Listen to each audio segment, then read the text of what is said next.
قال المؤلف المفسر رحمه الله تعالى وإنما أنا لكم نذير مبين فالذين آمنوا وعملوا الصالحات أي آمنت قلوبهم وصدقوا إيمانهم بأعمالهم. اب مفسر رحمۃ اللہ علیہ فرماتے ہیں کہ فالذین آمنوا وعملوا الصالحات، کیونکہ پیغمبر کا کام جو ہے وہ بشارت ہوتا ہے اور انذار ہوتا ہے. اللہ تبارک و تعالی نے ہر پیغمبر کو بشیر اور نذیر بنا کے بھیجا. جیسے کہ حضور کی شان مبارک میں اللہ نے فرمایا یا ایھا النبی انا ارسلناک شاہدا ومبشرا ونذیرا،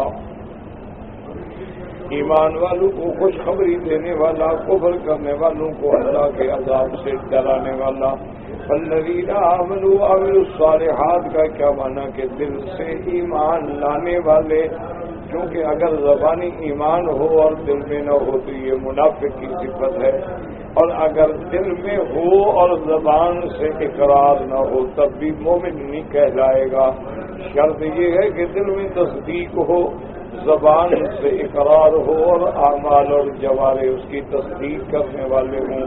اس لیے فرماتے آمنت قلوبہم، ان کے دل ایمان لائیں، وصدقوا ایمانہم بأعمالہم، اور اپنے ایمان کو سچا کر دکھائیں اعمال صالحہ سے. تو اس لیے محدثین فرماتے ہیں کہ ایمان کا معنی صرف یہ نہیں ہوتا کہ بس کلمہ پڑھ لو. ایمان کا معنی ہی یہ ہوتا ہے کہ تصدیق بالقلب، کہ دل میں سچی صحیح تصدیق ہو، اقرار باللسان، اور زبان سے اقرار ہو شہادت اللہ الہ الا اللہ وان محمد رسول اللہ، وعمل بالارکان، اور پھر عمل سے، ارکان سے، جوارح سے اپنے ایمان کی تصدیق بھی کرے. کیوں؟ اللہ پر اگر ایمان ہے تو اللہ کا حکم ہے نماز تو نماز پڑھتا ہو، اللہ کا حکم ہے زکوٰۃ دیتا ہو، اللہ کا حکم ہے جہاد ہے، حج ہے. تو جب تک اللہ کے احکام میں نہیں چلے گا وہ تو طوطے والا ایمان ہوا.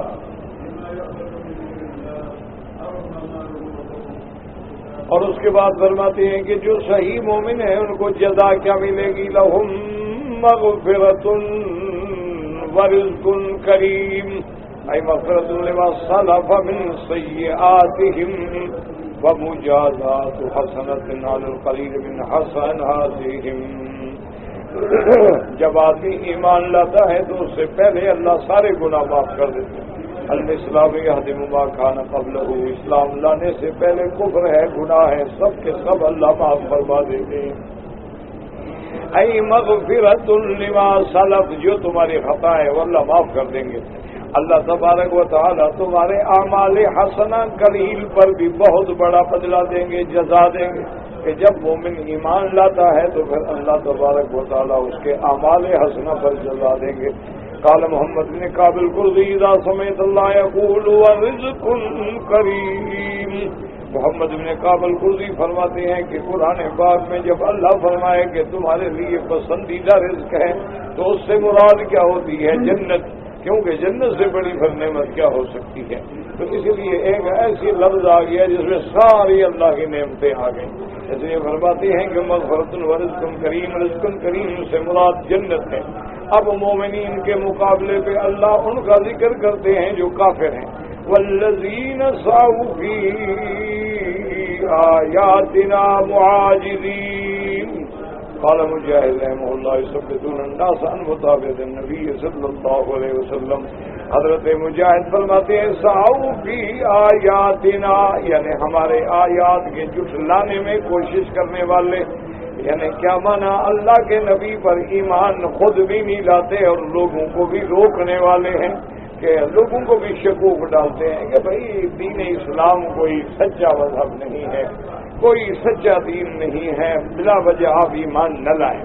وقضا قال عبداللہ بن زبیر مثبتین وقال ابن عباس معاجزین مراغبین، انہوں نے فرمایا معاجزین کا معنی ہے مراغبین، یعنی معنی یہ ہوتا ہے کہ لوگوں کو روکنے والے، لوگوں کو منع کرنے والے. اولئک اصحاب الجحیم، یہ کافر جو خود بھی کفر پہ ہیں اور لوگوں کو بھی ایمان سے روکتے ہیں، ان کا ٹھکانہ کیا ہوگا؟ یہ النار الحارۃ الموجیۃ، جہیم من آگ، ایسی آگ جو بڑی گرم بھی ہوگی دردناک بھی ہوگی، الشدید عذابها ونکالها، جس کا عذاب اور ذلت بڑی سخت ہوگی، اجارن اللہ منها، اللہ ہر کلمے پڑھنے والے کو جہنم سے نجات دے۔ قال اللہ تبارک و تعالی الذین کفروا وصدوا عن سبیل اللہ زدناهم عذابا فوق العذاب بما كانوا يفسدون، جن لوگوں نے کفر کیا اور اللہ کے راستے سے لوگوں کو بھی روکا، اللہ ان کو عذاب پہ عذاب دیں گے وجہ اس کی جو فساد کیا انہوں نے زمین میں۔ اب اللہ فرماتے ہیں وما ارسلنا من قبلک من رسول ولا نبی الا اذا تمنا القى الشیطان فی امنیته فینسخ اللہ ما یلقی الشیطان ثم يحكم الله آياته والله عليم حكيم ليجعل ما يلقي الشيطان فتنة للذين في قلوبهم مرض والقاسية قلوبهم وإن الظالمين لفي شقاق بعيد وليعلم الذين أوتوا العلم أنه الحق من ربك فيؤمنوا به فتخبت له قلوبهم وإن الله لهادي الذين آمنوا إلى صراط مستقيم۔ قد ذكر كثير المفسرين هنا قصة الغرانيق وما كان من رجوع كثير من المهاجرين إلى أرض الحبشة ظن منهم أن مشركي قريش قد أسلموا ولكنها من طرق كلها مرسلة من جنسين والله أعلم۔ اب مفسر رحمۃ اللہ علیہ فرماتی ہیں کہ بہت سارے مفسرین نے یہاں غرانیق والا قصہ ذکر فرمایا ہے کہ اصل میں مسلمان صحابہ نے جب ہجرت کی حبشہ کی طرف تو اس کے بعد ان کو پتہ لگا کہ قریش جو ہیں وہ بھی مسلمان ہو گئے، تو ان کو جب یہ خبر پہنچی تو مہاجرین واپس آ گئے کہ جب قریش مسلمان ہو گئے تو ہم مکہ کیوں چھوڑیں۔ جب واپس آئے تو مسلمان نہیں ہوئے تھے، تو اسی ضمن میں وہ غرانیق الاولیٰ والا قصہ ہے جس کو مفسرین نے ذکر کیا ہے۔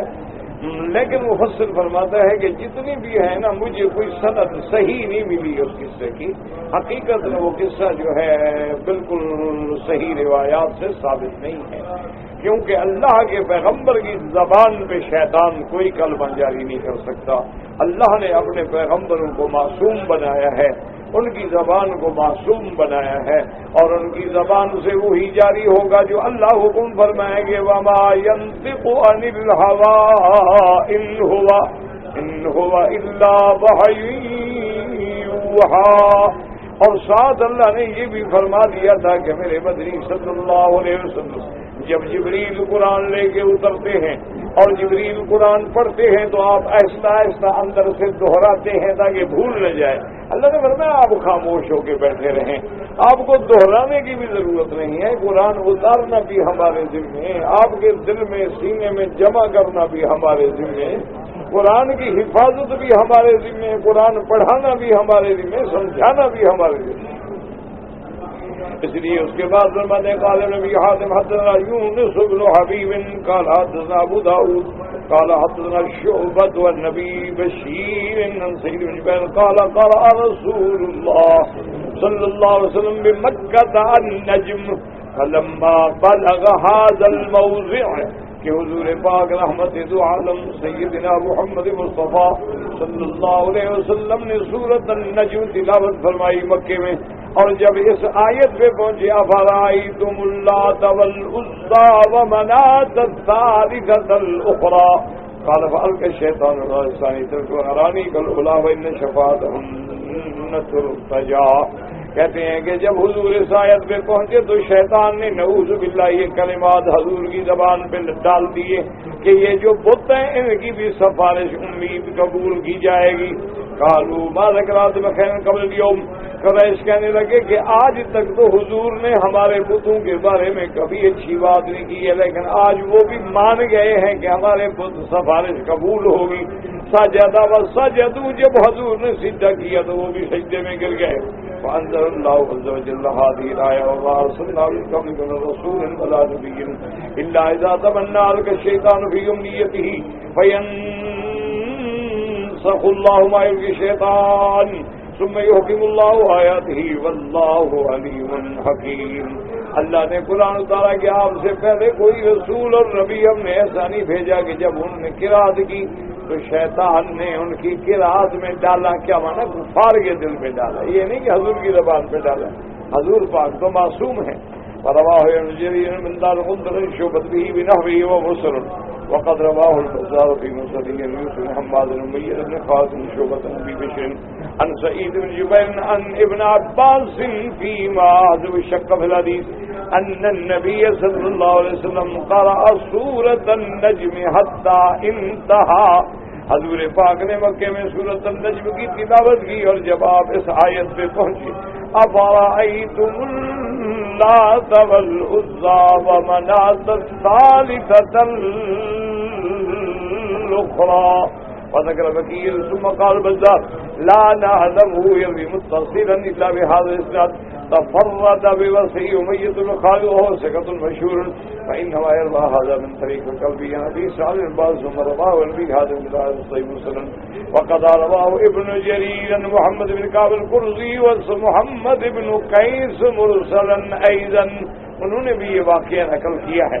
فقال قتادہ كان النبي صلى الله عليه وسلم يصلي عند المقام إذا نعس قال الشيطان الثاني من شفاعتها لترتجى فإنها لمع الغرانيق الأولى فحفظ المشركون والشيطان النبي قد كرهها فزلت بها ألسنتكم فأنزل الله عز وجل وما أرسلناك من قبلك من رسول ولا نبي الآية فدحر الله الشيطان.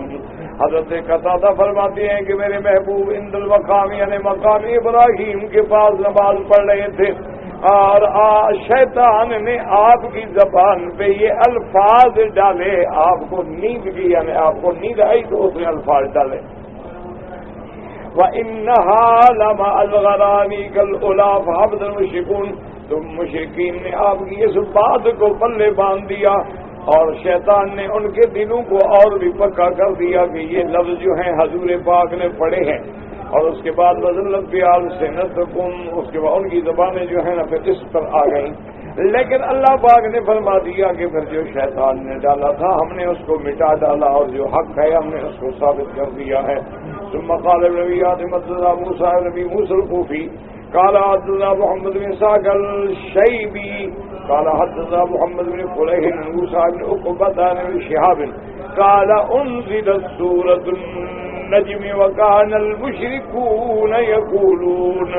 جب سورة النجم نازل ہوئی تو مشرکون نے کہا یقولوا كان هذا الرجل يذكر آدم خيرا كرنا وصابه ولكنه لا يذكر خالد الدين من اليهود والنصارى بمثل الذي يذكر آلهتنا من الشتم والشر. کہنے لگے کافر کہتے تھے کہ اگر اللہ کا پیغمبر ہمارے آلہہ کے بارے میں کوئی تعریف کرتے تو ہم مان لیں گے لیکن آپ تو ہماری ہمیشہ تردید کرتے ہیں اور اہل کتاب کی بھی ہمیشہ تردید کرتے ہیں اور ان کو بھی کسی اچھے الفاظ سے یاد نہیں کرتے. وقال رسول اللہ اشتد علیہم له وصاب من ذاهم وتكذيبهم واهله ضلالهم فكان يتمنى هداهم. حضور پاک کو جو تکلیفیں پہنچی آپ کے اصحاب کو جو مشرکین سے تکلیفیں پہنچی آپ کو یہ باتیں بڑا غمگین کرتی تھی اور حضور کی تمنا تھی کہ اللہ ان کو ہدایت دے دیں.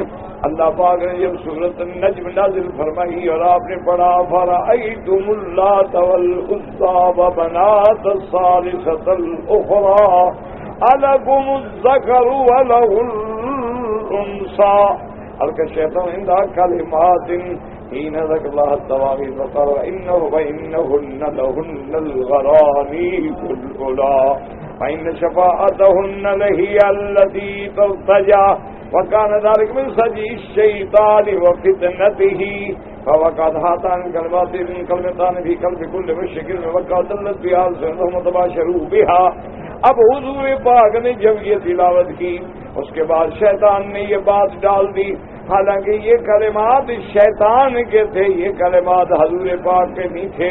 اور اس کے بعد یہ دونوں کلمے جو ہیں کافروں کے دل میں بٹھا دیے کہ دیکھو نبی نے تمہارے بتوں کی تعریف کی ہے، اسی پہ پھر ان کی زبانیں چل پڑی، اسی کو پھر انہوں نے لازم پکڑ لیا۔ وقالوا ان محمدا صلی اللہ علیہ وسلم قومه، اب کافر کہنے لگے کہ دیکھو حضور پاک اپنے باپ دادے کے دین کی طرف لوٹ آئے ہیں کہ دیکھیں آج وہ ہمارے بتوں کی اور ہمارے الہا کی تعریف کر رہے ہیں۔ فلما بلغ رسول اللہ آخر النجم سجدا، جب حضور سورۃ النجم کی آخری آیات پہ پہنچے آپ نے سجدہ کیا، فسجد کل من حضر من مسلم او مشرک، جب حضور نے سجدہ کیا تو جتنے مسلمان تھے انہوں نے بھی سجدہ کیا اور جو کافر تھے وہ بھی سجدے میں گر گئے۔ غیر نوری دن رکانا رجلا کبیرا فرملا کفیت علیہ، ولید ابن المغیرہ جو تھا اس نے سجدہ تو نہ کیا لیکن نیچے سے مٹی اٹھا کے ماتھے کو لگا دی۔ فعجب الفریقان کلاہما من جماعت من سجود رسول اللہ صلی اللہ علیہ وسلم وَأَمَّا الْمُسْلِمُونَ فَعَجِبُوا لِسُجُودِ الْمُشْرِكِينَ وَعَمْلَ غَيْرِ ایمان وَلَا یقین۔ اب جناب دونوں جماعتیں جو تھیں وہ اس بات سے خوش ہو گئیں، مومن اس بات سے خوش ہوئے کہ حضور پاک نے خوشی میں سجدہ شکر ادا کیا ہے، اور کافر کہنے لگے کہ انہوں نے ہمارے بتوں کی تعریف کی ہے۔ فلم يكن المسلمون سمع الذي يلقى الشيطان بمصاب المشركين، اور مسلمانوں نے بھی وہ قرات سنی، وہ الفاظ سنے جو شیطان نے مشرکین کے کانوں میں ڈالے۔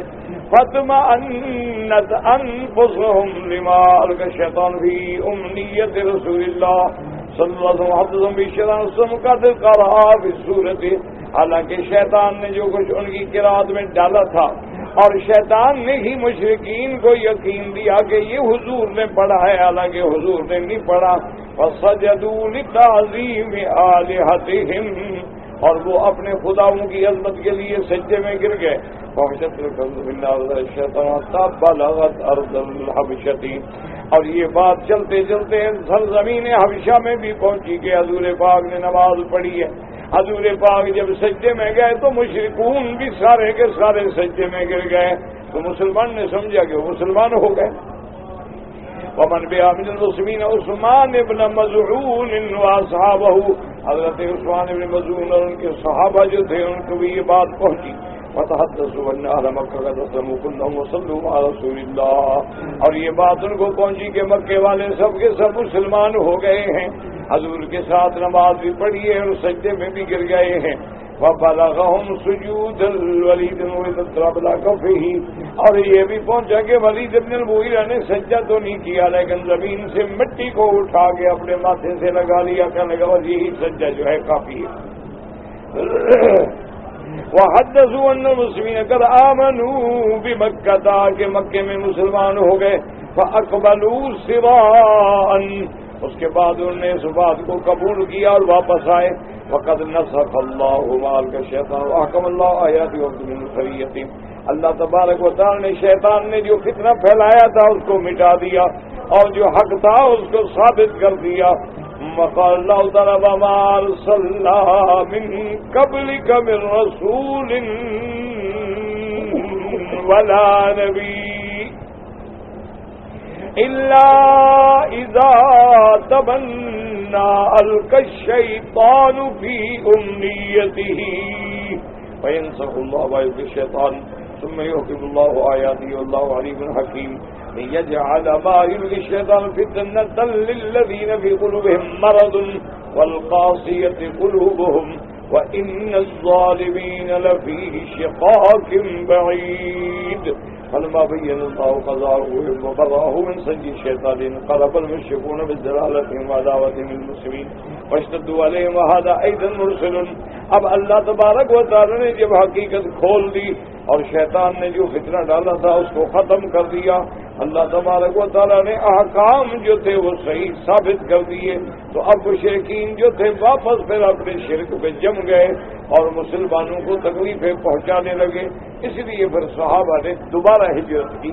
لیکن بہرحال یہ بات یاد رکھیں کہ خلاصہ اس بات کا یہ ہے کہ سب سے اول تو محدثین نے اور مفسرین نے، علماء حق نے اس بات پہ زور دیا ہے کہ یہ واقعہ بالکل غلط ہے اور روایات جو ہیں غیر صحیحہ ہیں اور یہ بھی شیطانی فتنہ ہے اور یہ بھی یہود کی سازش ہے کہ انہوں نے ایک ایسی بات جو تھی وہ کافروں کے دل میں ڈال دی، ورنہ اس واقعے کا حقیقت سے کوئی تعلق نہیں۔ اور دوسرا بات یہ ہے جو علماء اور محدثین نے فرمایا کہ اذا تمنا وانا، جب حضور نے تلاوت کی الک الشیطان فی امنیتہ، حضور کی قرات کے دوران میں شیطان نے کافروں کے دل میں یہ بات ڈال دی، یہ نہیں کہ حضور کی زبان پہ ڈال دی۔ اللہ تبارک و تعالیٰ کے پیغمبر معصوم ہوتے ہیں اور وحی کے اندر کسی قسم کا کوئی اضافہ یا کمی یا زیادتی نہیں ہو سکتی۔ ما یلفظ من قول الا لدیہ رقیب عتید، اللہ جب وحی اتارتے ہیں تو اس پہ بھی ملائکہ کی نگرانی ہوتی ہے۔ اب نہ کوئی حرف بڑھ سکتا ہے نہ کوئی حرف کم ہو سکتا ہے، اور نہ اللہ نے شیطان کو یہ رسا۔ ہاں ایک ہوتا ہے سازش یہود کا، جیسے کہ حضور کے زمانے میں یہودیوں نے خود ایک مرد اور عورت کا مقدمہ تھا جو حضور کی خدمت میں بھیج دیا۔ واقعہ یہ تھا کہ ایک آدمی نے زنا کیا، اس کا مقدمہ جب پکڑا گیا ثابت ہو گیا تو آدمی وہ پیسے والا تھا، بڑا تھا، تو اب یہودیوں نے سوچا کہ اس کو ہم کیسے بچائیں۔ تو یہودیوں نے دماغ میں یہ سوچا کہ اگر اس کا فیصلہ ہم حضور کی خدمت میں لے جائیں، اور رحمت دو عالم یہ چاہتے ہیں کہ اہل کتاب مسلمان ہو جائیں، ہمارے ساتھ ان کو ہمدردی بھی ہے، تو ان کے بندے بھی نہیں، بندے بھی ہمارے ہیں، مسئلہ بھی ہمارا ہے، تو شاید حضور کوئی رعایتی فیصلہ فرما دیں اور یہ لوگ جو ہیں یہ رجم سے بچ جائیں۔ تو انہوں نے خود حضور کی خدمت میں مقدمہ پیش کیا، یا رسول اللہ اقض بیننا بکتاب اللہ، آپ فیصلہ کریں۔ حضور نے فرمایا بھی سوچ لو، تمہارے لوگ ہیں، تم جانو، تمہارا مقدمہ جانے۔ انہوں نے کہا جی نہیں، ہم چاہتے ہیں کہ آپ فیصلہ کریں۔ حضور نے فرمایا ٹھیک۔ اب حضور صلی اللہ علیہ وسلم نے ان سے پوچھا کہ بھائی تمہارے پاس جو کتاب ہے اللہ کے نبی سیدنا موسیٰ علیہ السلام کی کتاب تورات، ما تجدون فی التورات فی الرجم، تم تورات کے اندر کیا حکم پاتے ہو کہ اگر کوئی شادی شدہ مرد اور شادی شدہ عورت زنا کریں تو اس کے لیے کیا سزا ہے؟ حضور نے فرمایا کہ میرے پاس تم فیصلہ لے آئے ہو، ٹھیک ہے، لیکن تمہاری کتاب میں کیا حکم ہے؟ انہوں نے کہا یا رسول اللہ ہماری کتاب میں تو یہ حکم ہے کہ نسخم وجوہہم، کہ ہم اس مرد اور عورت کے چہرے کو سیاہی کالک مل دیتے ہیں اور ان کو گدھا پہ بٹھا کے بازار میں پھراتے ہیں اور چندے کے جوتے مار کے ذلیل کر دیتے ہیں کہ ذلیل ہو جائیں اور اس کے بعد ہم چھوڑ دیں۔ حضور صلی اللہ علیہ وسلم نے عبداللہ ابن سلام سے پوچھا۔ عبداللہ ابن سلام جو ہیں یہ یہود کے بہت بڑے عالم تھے، بہت بڑے حبر تھے، تورات کے بہت بڑے حافظ تھے۔ آپ نے پوچھا عبداللہ ابن سلام تورات میں کیا حکم ہے اگر آدمی زنا کرے شادی شدہ، کیا سزا کیا ہے؟ انہوں نے کہا یا رسول اللہ تورات میں یہی سزا ہے جو اسلام میں ہے، رجم، پتھر مار مار کے مار دو۔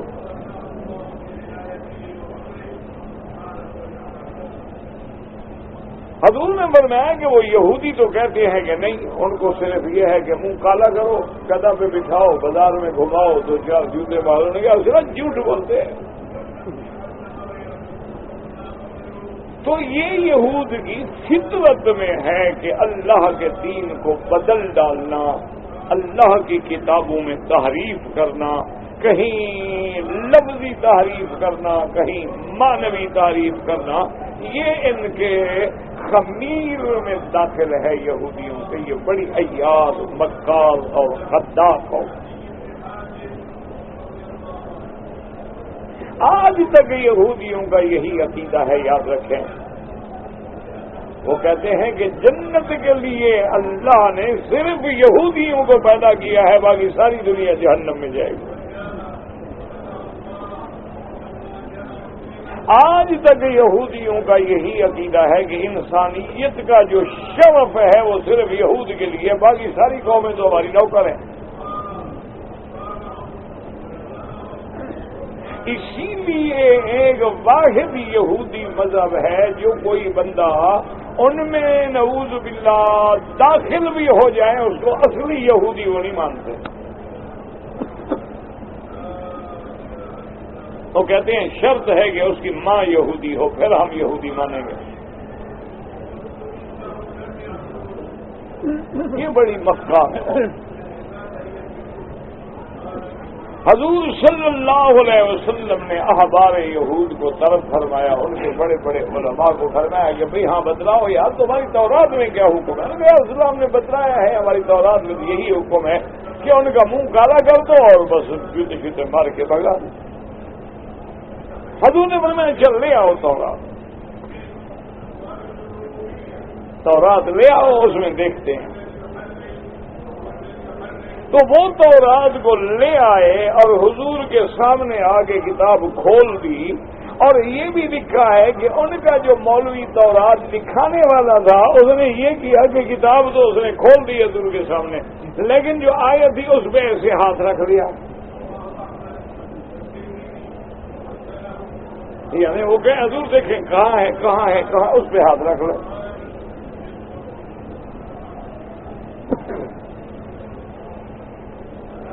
تو حضور پاک نے عبداللہ ابن السلام کے اشارہ کرنے پہ حضور نے فرمایا کہ ہاتھ اٹھاؤ تم۔ اب وہ مجبور ہو گیا، جب ہاتھ اٹھایا تو آیت الرجم میں حدیث میں آتا ہے کہ آیت رجم جو تھی وہ ایسے چمک رہی تھی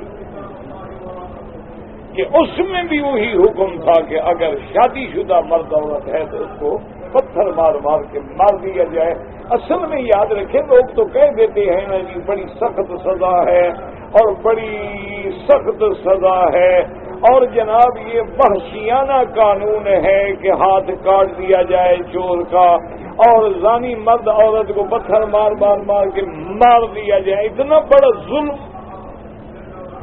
لیکن یاد رکھیں کہ اگر مثلا ایک مرد اور ایک عورت کو رجم ہو جائے اور پورا علاقے کی مرد عورتیں زنا سے بچ جائیں تو یہ ظلم ہے یا عدل ہے؟ ایک پرانے دور کی بات ہے، اس وقت ہمارے ہاں ایک میٹنگ تھی ضلع لیول پر، تو میں بھی اس میں تھا بہرحال، تو وہاں جو اس وقت کے ڈپٹی کمشنر تھے وہ مجھے کہنے لگے کہ وکیل صاحب آپ لوگ زور دیتے ہیں کہ ہاتھ کاٹیں، چور کا ہاتھ کاٹیں اور چور کا ہاتھ کاٹیں۔ کہنے لگا وکیل صاحب بات تو ٹھیک ہے لیکن ہمارے یہاں تو ہر بندہ چور ہے۔ انہوں نے کہا آپ کا فرمان کا میں منکر نہیں، میں بھی مسلمان ہوں، میرا قرآن پہ ایمان ہے، لیکن یہاں تو مصیبت یہ ہے کہ بڑے سے لے کر چھوٹے تک چور ہے، ذمہ دار چور ہے، صنعتکار چور ہے، کوئی بجلی چراتا ہے، کوئی پانی چراتا ہے، کوئی گیس کے بل میں گڑبڑ کر کے وہ چراتا ہے، کوئی پیٹرول پمپ لگائے ہوئے ہے تو پیٹرول چراتا ہے، اور کوئی کسی کا مال مویشی چراتا ہے، کوئی کسی کے پیسہ چراتا ہے۔ یہاں تو وکیل صاحب ہر آدمی تقریباً 90% چور ہے، تو سب کے ہاتھ کٹ جائیں گے، یہ تو پھر پورا ملک جو ہے ماشاءاللہ ٹنڈوں کا ملک ہو جائے گا۔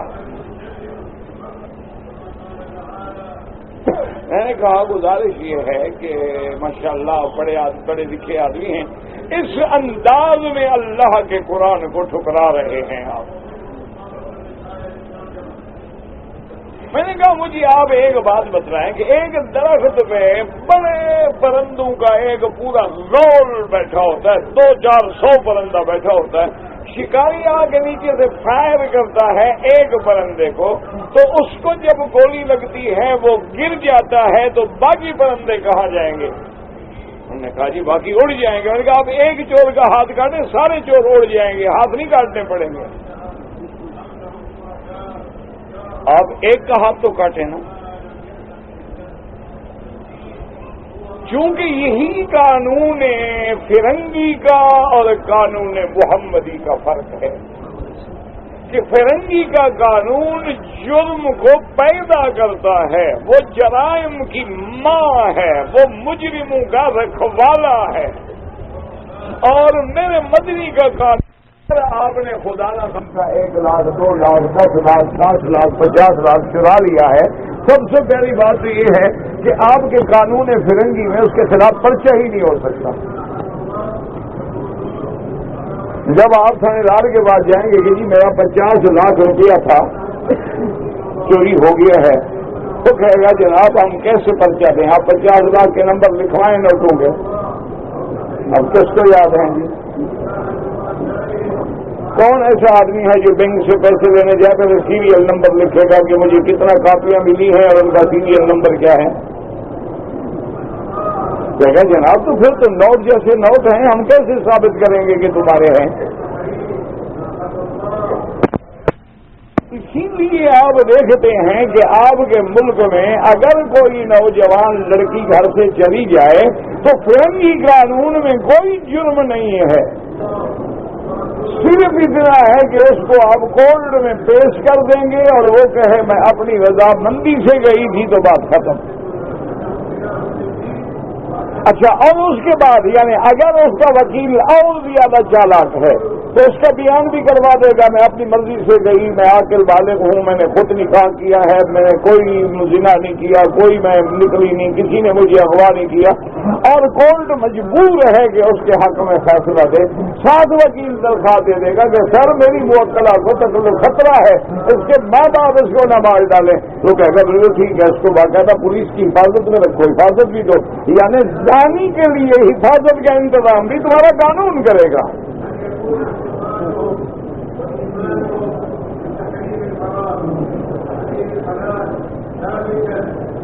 وجہ کیا ہے؟ ان کو یہ تو راضی ہے، وہ اپنی منشے سے گئی تھی، جب منشے سے جائے تو کوئی جرم نہیں۔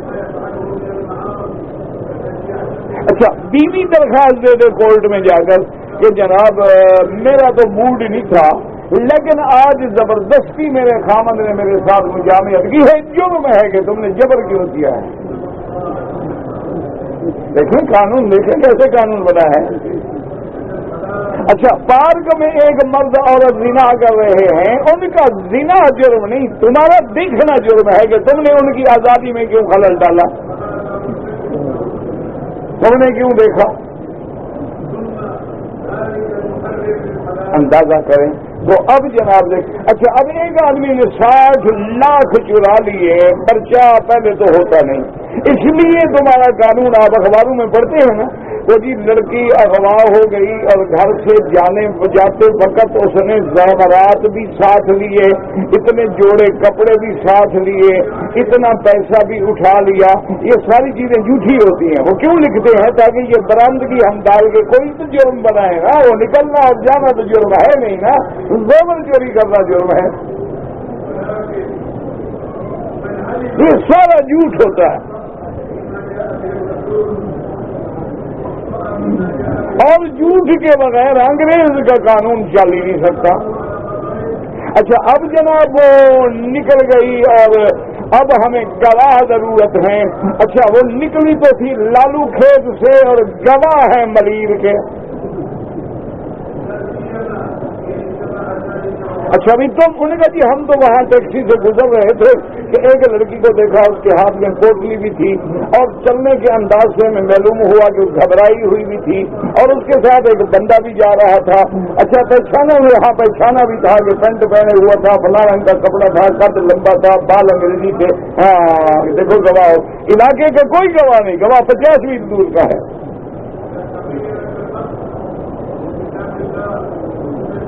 یہ ہے تمہارا انگریزی قانون کے زن زر زمین 3 چیزوں میں انگریز کے قانون میں ہے ہی کچھ نہیں، لیکن اسلام کا قانون دیکھیں، وہ کہتا ہے کہ قانون میں اگر جرم ثابت ہو گیا ہے تو اب جس ہاتھ نے چوری کی ہے یہ ہاتھ بڑا قیمتی تھا، اگر کٹ جائے تو دیت دینی پڑتی تھی 10 اونٹ اس کے بدلے میں۔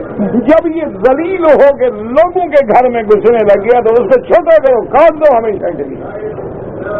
اب اس کا ہاتھ کٹنے کے بعد وہ عبرت کا نشان بن جاتا ہے پوری دنیا میں، جو بھی نظر ڈالے گا دیکھو یہ ہے جس کا ہاتھ کٹنا، اس کو یہ لعنت کھا جاتی ہے زندگی میں، اس لیے پھر جرم نہیں ہوگا۔ اگر زنا ہوا ایسا ہم کہتے رجم کر دو، یہ اتنا گندا جراثیم تمہارے علاقے میں پیدا ہو گئے ہیں، اگر اس کو تم نے ختم نہ کیا تو یہ جراثیم اور بڑھیں گے، اور لڑکیوں میں اور بیٹیوں میں اور بیٹوں میں اور آگے جیسے کینسر بڑھتا ہے۔ تو اسی لیے جو اچھے سرجن ہوتے ہیں وہ بلا کے کہہ دیتے ہیں کہ بھائی بات یہ ہے کہ تمہارا زخم جو ہے وہ بگڑ گیا ہے اور گینگرین ہو گیا ہے، اب ہم جتنی دیر کریں گے زخم تمہارا بڑھتا چلا جائے گا، اب حل کوئی نہیں کہ ہم اس عضو گندے کو کاٹ دیں تاکہ آگے نہ بڑھے۔ اچھا، اور دیکھتا ہے سرجن، اچھا سرجن کہ یہاں تک بیماری پھیلی ہے وہ یہاں کاٹ دیتا تاکہ شک ہی نہ رہے۔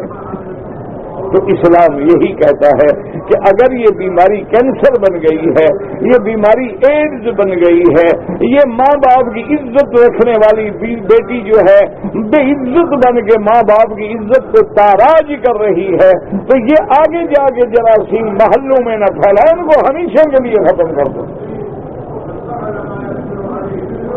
اور جب آپ ایک ختم کر دیں گے تو جرم ختم ہو جائے۔ اچھا دیکھو کہ اسلام نے کتنی مہربانی کی ہے۔ ایک عورت آئی حضور کی خدمت میں، ایک طرف زنا، اس نے کہا یا رسول اللہ میں نے زنا کیا ہے، مجھے سزا دو، اور ساتھ یہ بھی کہا کہ یا رسول اللہ وانا حبلہ، میں حاملہ بھی ہوں۔ حضور نے ان کے رشتہ داروں کو بلایا، کہا اس عورت کو رکھو، جب بچہ پیدا ہو جائے تو پھر مجھے بتانا، اور اس کو کوئی بات نہ کہنا، کوئی بس اس نے گناہ کیا ہے، اب اپنے آپ کو خود پیش کر دیا ہے، بات ختم ہو گئی۔ اب جب بچہ پیدا ہو گیا عورت آ گئی، عورت جب آ گئی تو حضور نے حکم دیا کہ اس کو رجم کیا جائے عورت کو، اور یہ بھی حکم دیا گیا کہ جب عورت کو رجم کیا جائے تو اچھی طرح کپڑا باندھ لے اور بیٹھ جائے یا گلے میں بٹھا دیا جائے تاکہ عورت کا بدن نہ کھلے۔ بہرحال رجم ہو گئی، عورت مر گئی۔ حضور نے کہا جنازہ تیار کرو، حضور نے خود جا کے جنازہ پڑھا۔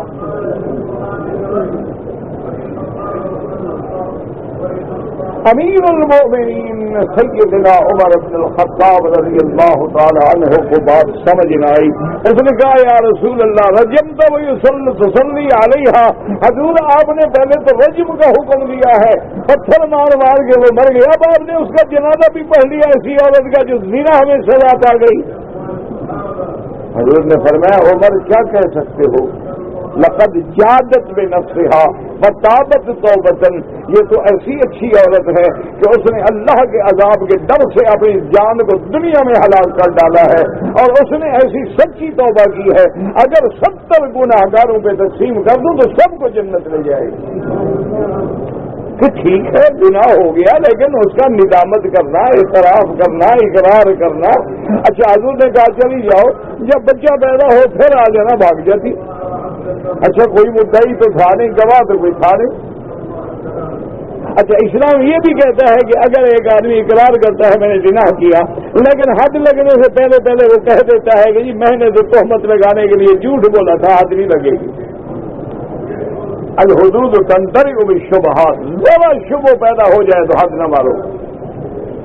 اور حضور نے یہ بھی فرما دیا کہ جب قاضی بنو تو چھوڑنے میں 70 غلطی کر جاؤ، یہ اللہ معاف کر دیں گے، لیکن کسی کو بے گناہ سزا نہ دینا۔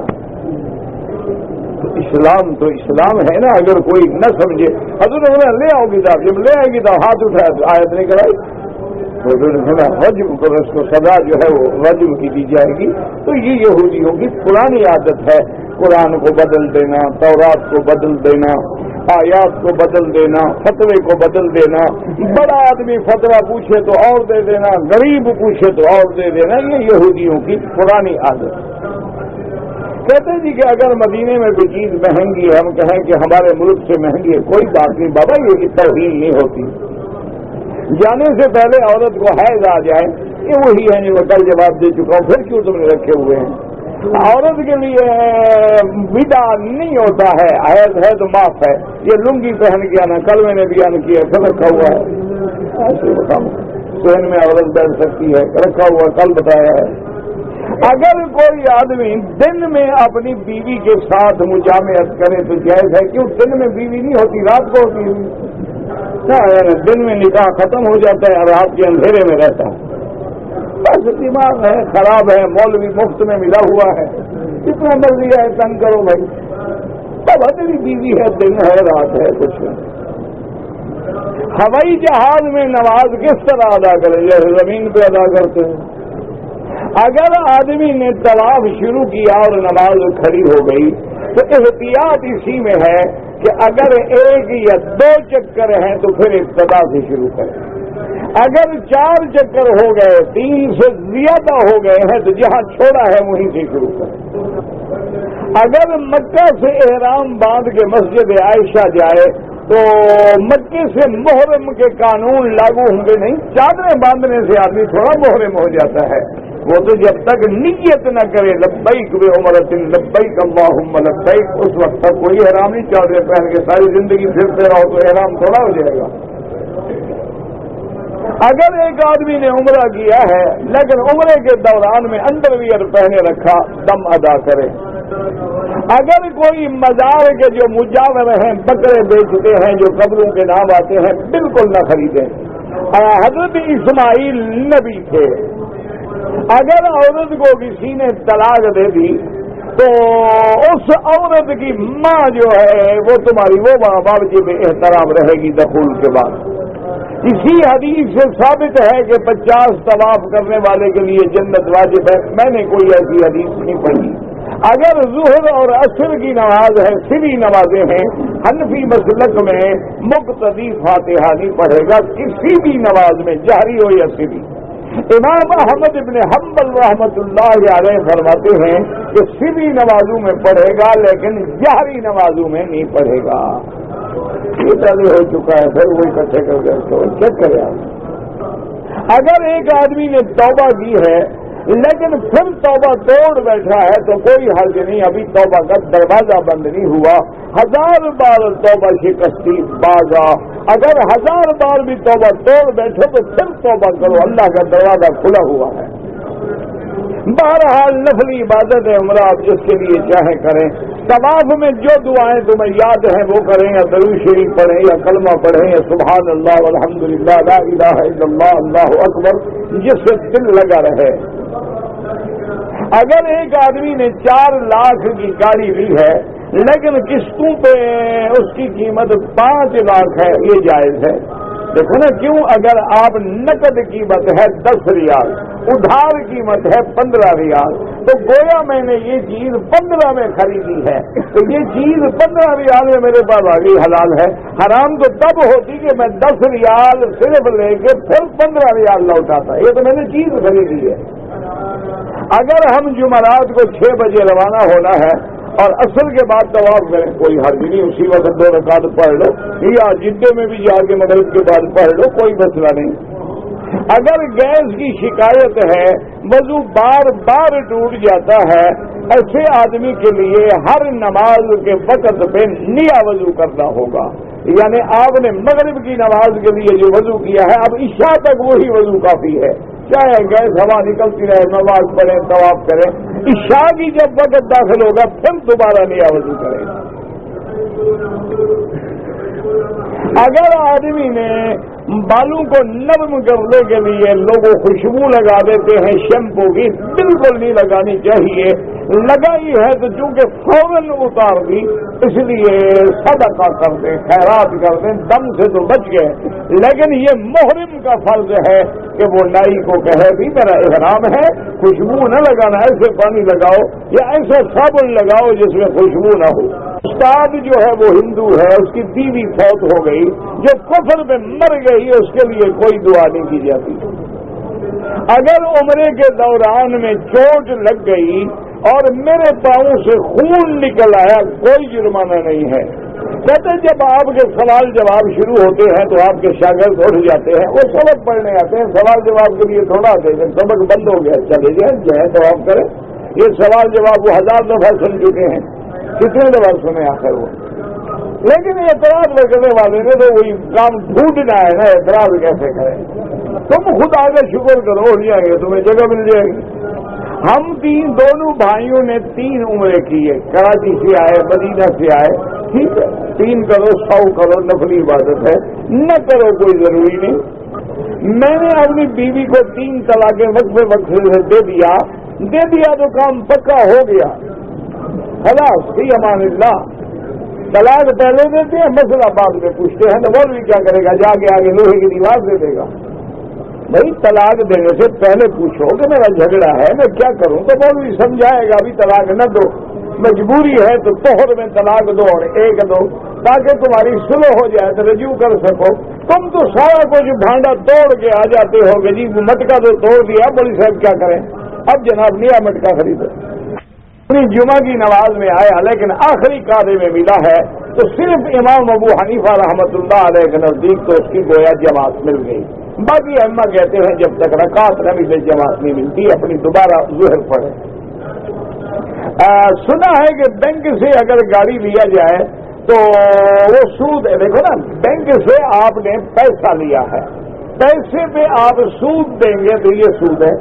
اگر بینک گاڑی لے کے اپنے نام کر کے 4 لاکھ کی تمہیں 4.5 میں بیچ دیتا ہے تو یہ جائز ہے، کوئی مسئلہ نہیں۔ لیکن گاڑی وہ خود لے، گاڑی کے کاغذات بینک کے نام ہوں، ان کے قبضے میں ہو، بعد میں تمہیں بیچے۔ اگر چاروں ائمہ حق ہیں تو ہم جب چاہیں جو چاہیں جس امام کا قول پکڑ لیں، تو پھر تو آپ کسی کے بھی نہ رہے انشاءاللہ۔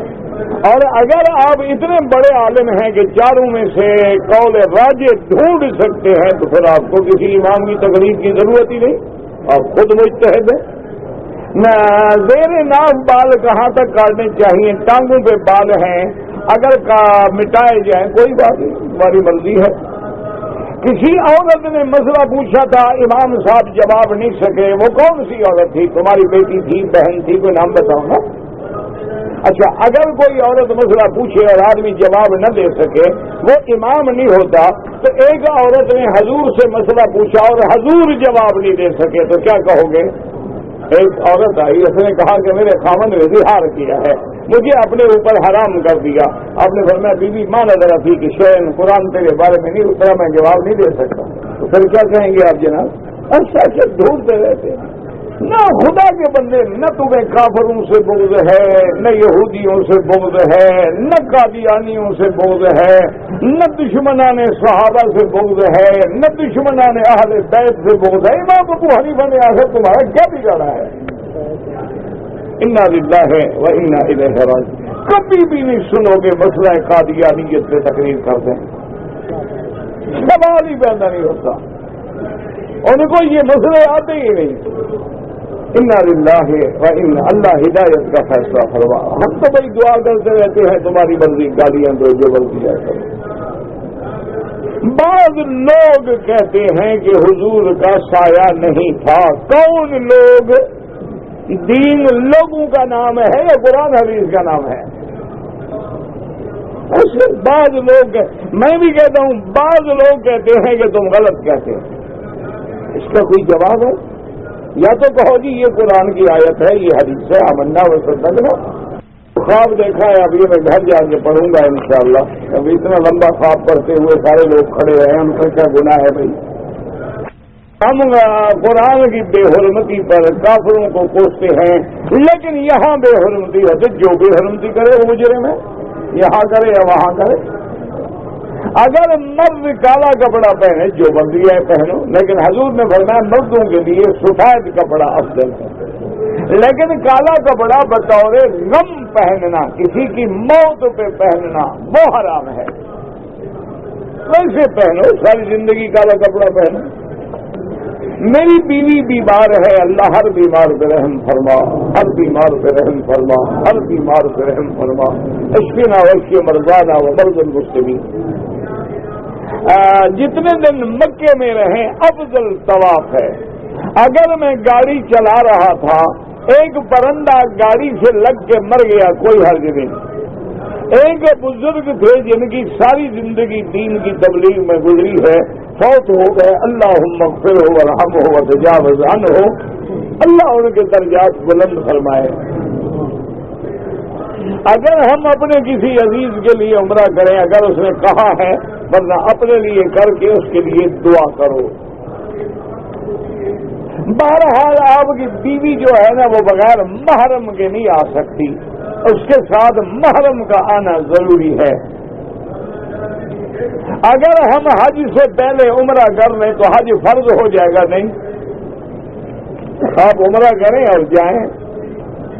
بڑے بھائی نے ماں سے حج کا وعدہ کیا، وقت آنے پر جواب دے دیا، دونوں میاں بیوی حج پہ آ گئے تو ٹھیک ہے، کوئی بات نہیں، وعدہ کیا، وعدہ خلافی کی مجھے میں، لیکن ان کا حج تو صحیح ہے نا۔ ویسے جب بیوی ساتھ آ رہی تھی، ماں کو کون پوچھتا ہے؟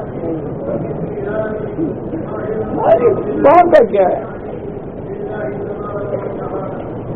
کھانا کھا کے کلی کرنا ضروری ہے، تمہاری مرضی ہے، ویسے تو صحت کے لیے ضروری ہے۔ عورت اور مرد کو عمرے میں جراب نہ پہنے۔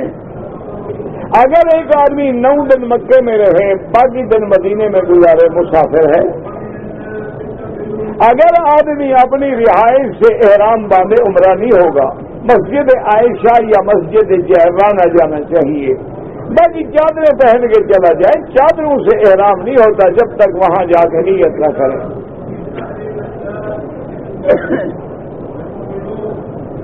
جب طواف شروع کرتے ہیں تو حجر اسود پہ اشارہ کرتے، اسی طرح جب ختم کریں اشارہ کریں۔ میری والدہ بیمار ہے، اللہ ہر بیمار سے رحم فرما، اشفنا واشف مرضانا وبرد المسلمین۔ آب زمزم نے کپڑے احرام کا دھو لیا، کوئی حرج نہیں۔ اگر نماز فجر کے بعد نفل پڑھنے ہیں تو سورج طلوع ہونے کے بعد پڑھیں۔ اگر ایک آدمی نے احرام باندھا ہے، طواف بھی کیا ہے، صفا مروہ بھی دوڑا ہے، ہوٹل میں جا کے احرام کھول دیا، بال نہیں کٹوائے اور کپڑے پہنے 24 گھنٹے گزر گئے ہیں، تو آپ سر بھی منڈوائیں اور ایک بکری دم بھی دیں، اور اگر 1-2 گھنٹے گزرے ہیں تو پھر دم نہیں ہوگا، لیکن جلدی کریں، سر منڈائیں۔ کہتے جی کہ بادشاہ کے نام کا لکھا ہونا کوئی حرج نہیں، کیا مسئلہ ہے، تاکہ جو بھی پڑھے دعا کرے ان کے لیے۔ طواف کے چکروں میں اگر ہم بھول جائیں کہ ہم نے 6 کیے ہیں یا 5 کیے ہیں، تو جو تمہارا گمان غالب ہے عمل کرو۔ ایک لڑکی کی منگنی ہوئی، ایک لڑکے کی منگنی نہیں ہوا تو ہم کیا کریں؟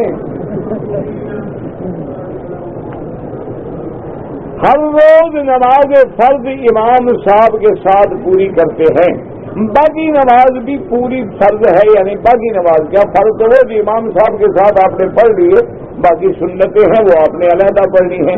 ربنا تقبل منا انك انت السميع العليم، یا اللہ یا رحمان یا رحیم یا حی یا قیوم یا ذو الجلال والاکرام، یا الہ لا الہ كل شيء الہ واحد لا الہ الا انت، اللهم انت الميسر لكل يسير وانت على كل شيء قدير، اللهم يسر امورنا وامور اولادنا اخواننا وامور المسلمين برحمتك يا ارحم الراحمين، اللهم اجعل لنا وللمسلمين من كل هم فرجا ومن كل ضيق مخرجا ومن كل بلاء عافيا، رب اني مسني الضر وانت ارحم الراحمين، نجني واهلي من الكرب العظيم، اللهم اصلحنا واصلح بنا واصلح اولادنا واولاد المسلمين، اللهم اصلح شبابنا وشباب المسلمين، اللهم اصلح احوالنا واحوال المسلمين، اللهم اصلح بناتنا وبنات المسلمين، اللهم اصلح ذرياتنا وذريات المسلمين، اللهم اجعلنا واجعلهم من عبادك الصالحين الناجحين راشدين فائزين برحمتك يا ارحم الراحمين، يا اله العالمين عالم اسلام کی عزت کا فیصلہ فرما، یا اللہ اسلام کی قوت و غلبے کا فیصلہ فرما، یا اللہ کفار و مشرکین یہود و نصارہ کی ذلت و عذاب کا فیصلہ فرما، یا اللہ مسلمان جس ملک میں ہیں ان کی جان مال آبر و عزت کی حفاظت فرما، یا اللہ بے حیاؤں کو حیا عطا فرما، بے دینوں کو دین عطا فرما، بے اولادوں کو اولاد عطا فرما، جن کی اولادیں ہیں ان کو صالح بنا، یا اللہ جن کے گھروں میں بچیاں جوان ہیں ان کے رشتے آسان فرما، یا اللہ بے روزگاروں کو روزگار عطا فرما، قرض داروں کو قرض عطا فرما، یا اللہ حضور کی پوری امت میں جوڑ پیدا فرما، یا اللہ پورے عالم میں ہدایت کی فضا اور ہدایت کی ہوائیں چلا دے، یا اللہ پوری دنیا کو دین اسلام کی عزت و عظمت کا دائی بنا دے، یا ارحم الراحمین یا اکرم الاکرمین، یا اللہ ہمیں مانگنا بھی نہیں آتا، ہمیں بغیر مانگے عطا فرما، یا اللہ مجاہدین فلسطین اور کشمیریوں کی مدد فرما، یا اللہ جو تیرے دین کے لیے کوشش میں ہیں، جہاد میں ہیں، جد و جہد میں ہیں، یا اللہ ان کی نصرت و مدد فرما، مظلوموں پہ رحم فرما، یا اللہ مظلوموں پہ رحم فرما، یا اللہ ہم عاجز ہیں، ہمارے ذوق اور کمزوریوں پہ رحم فرما، یا اللہ جنہوں نے تیری کتاب کی، تیرے قرآن کی، تیرے کلام اللہ کی جو حرمتی کی ہے ان پہ سار نازل فرما، یا اللہ اپنے قرآن کی عظمت کو بحال فرما، یا اللہ اپنے قرآن کی عظمتوں کو بحال فرما دے، یا اللہ ان دشمنوں کی بربادیوں سے فیصلے فرما دے، اللہم انک عفو کریم عظیم تحب العفو فاعف عنا، اللہم اجعل لنا وللمسلمین من كل هم فرجا ومن كل ضيق مخرجا ومن كل بلاء عافيا، سبحان ربك رب العزة عما يصفون وسلام على المرسلين والحمد لله رب العالمين، اللهم صل على سيدنا محمد وعلى آل سيدنا محمد كما صليت على إبراهيم وعلى آل إبراهيم في العالمين.